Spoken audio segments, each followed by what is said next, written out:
आप हैं शिक्षा सुधार के साथ, मैं हूं नीरज। स्टेट इन मेरिट अभ्यर्थियों के लिए बड़ी खबर। स्टेट इन मेरिट अभ्यर्थियों का अगर पीआईएल तबाह हुआ तो आम स्टेट अभ्यर्थी 2024 तक भूल जाएं स्टेट की बहाली। आम अभ्यर्थी कान में तेल डालकर सोए हैं। 30,675 अभ्यर्थी स्टेट पीआईएल को हल्के में ले रहे हैं। ऐसे में आप समझे कि 250 पेज का रिज्वाइंडर बन के तैयार है, पर आगे दाखिल कैसे हो ये आप आम अभ्यर्थियों को सोचना है। बिना आर्थिक योगदान के हम पीछे हैं, सहयोग करें। ऐसे में हमारे कर्मठ साथी क्या कह रहे हैं इस पर सुनिए।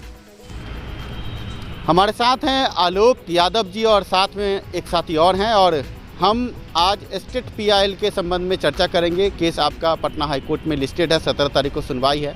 ऐसे में अधिवक्ताओं से हमारी चर्चा लगातार जारी है और आज भी हम पहुंचे थे अधिवक्ता के यहाँ इस मुद्दे पर चर्चा के लिए। आलोक यादव जी पहली बार हमारे चैनल पर आए हैं। सर, आपका स्वागत है। क्या कहना चाहेंगे इस पीआईएल पर? देखिए,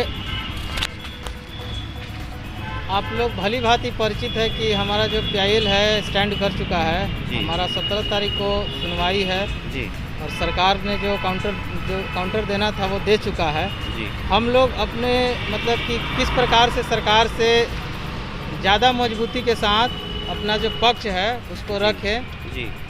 इसीलिए आज हम लोग मिले, एक सीनियर एडवोकेट से भी मिले। नीरज भाई भी थे, हमको फ़ोन किए तब हम गए बुलाने पर। हम लोगों का ये है कि हम लोग का केस मजबूती से स्टैंड करे, और हमारा पक्ष भी मजबूत है कि नोटिफिकेशन के साथ छेड़खानी किया गया है।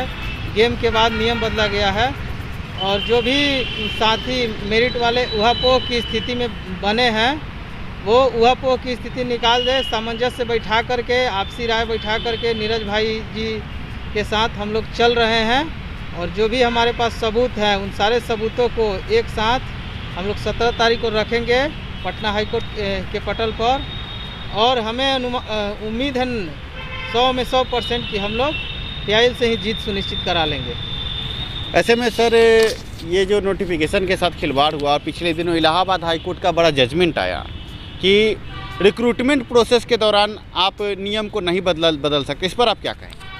बिल्कुल, ये इलाहाबाद हाईकोर्ट का जजमेंट है, या पूर्व में आप देख लीजिए शिव कुमार पाठक का जो केस है उत्तर प्रदेश का, उसमें भी जजमेंट हो चुका है कि गेम के बाद में नियम नहीं बदलता है। और बिहार में भी डीएलएड वाला जो मामला था उसमें भी आपने देखा कि खेल जब शुरू हो जाता है और जो उसके नियम कानून बन जाते हैं उसके बाद आप गेम को मतलब नहीं बदल सकते हैं।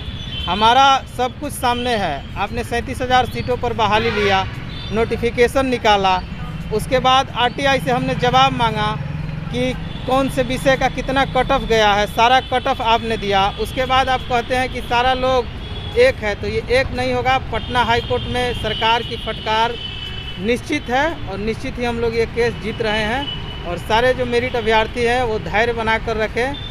हम लोग निश्चित सत्य परेशान हो सकता है, लेकिन पराजित नहीं हो सकता है। अभी आप आलोक यादव को सुन रहे थे, आशा है आप इनकी बातों से संतुष्ट होंगे। अभी आप आलोक यादव जी को सुन रहे थे। ऐसे में आप समझ सकते हैं कि स्टेट पीआईएल का मुद्दा बहुत ही ज्वलंत है, और इन मेरिट अभ्यर्थियों को अगर नोटिफिकेशन के हिसाब से बहाल नहीं किया गया तो सरकार और शिक्षा विभाग की ये कुरीति आम अभ्यर्थियों के लिए सिरदर्द बन जाएगी। आप ये समझिए कि नोटिफिकेशन के साथ खिलवाड़ के बाद जो 80,000 अभ्यर्थी क्वालिफाई अपने आप को कह रहे हैं, वो हमें बताएं कि सरकार ने आपके लिए रोड मैप क्या बनाया है। अगर आप नोटिफिकेशन के हिसाब से नहीं चलते हैं तो ये 80,000 नहीं, फिर तरह तरह के केस लेकर के और अभ्यर्थी भी इसमें पहुँचेंगे, और सभी को मौका देते ये 2024 तक पुराएगा सरकार। लेकिन अगर आप नोटिफिकेशन के हिसाब से चलते हैं तो सीधे तौर पर क्लियर है कि 37,000 पदों के लिए 30,675 अभ्यर्थी उत्तीर्ण हुए हैं। अगर सरकार चाहे तो इसमें सीटों की बढ़ोतरी कर सकती है, लेकिन नोटिफिकेशन के साथ आगे खिलवाड़ नहीं हो सकता है, और इसकी कर्मठता के साथ कार्य आगे बढ़ रहा है। ऐसे में 38 जिले के स्टेट इन मेरिट अभ्यर्थियों से मैं नीरज ये कहना चाहूँगा कि नोटिफिकेशन अगर नहीं पालन हुआ तो ये आम 80,000 अभ्यर्थियों के लिए सिरदर्द है। क्योंकि शिक्षा मंत्री ये तो कहते हैं कि हम आपको क्वालिफाई कर दिए, आप पात्र हो गए, लेकिन शिक्षा मंत्री के पूर्व के बयान को अगर आप देखेंगे तो वो कहते हैं कि पात्रता होने से ये थोड़ी हो गया कि आपको जॉब कंफर्म हो गया। कि उनका एक मेरिट नॉन मेरिट वाला इशू था। हमने कह दिया है कि जितने लोग क्वालिफाइड हैं, चाहे मेरिट में हैं या मेरिट में नहीं हैं, वो सब लोग क्वालिफाइड हैं। अच्छा, जब सारे लोग क्वालिफाइड, सबको नौकरियां मिलेंगी सर?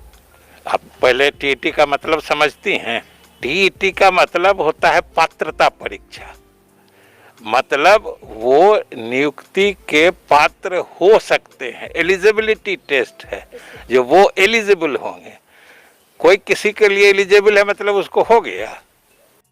तो आप समझ सकते हैं कि उनकी मंशा क्या है। उनकी मंशा यह है कि आपको पात्र करके आपको कागजी प्रमाण पत्र दे दिया जाए, इसके बाद आपकी बहाली पर उन्होंने कुछ नहीं कहा। लेकिन 80,000 अभ्यर्थियों के लिए कोई रोड मैप सरकार की नहीं है। आप ये समझिए कि आगे यही शिक्षा मंत्री कहेंगे कि अब शिक्षा नीति 2020 लागू हो गई है, अब आप एनटीए के द्वारा टेस्ट दीजिए, इंटरव्यू दीजिए, तरह तरह की बातें अगर इसमें शामिल कर दिया गया तो आप आम अभ्यर्थियों का क्या होगा।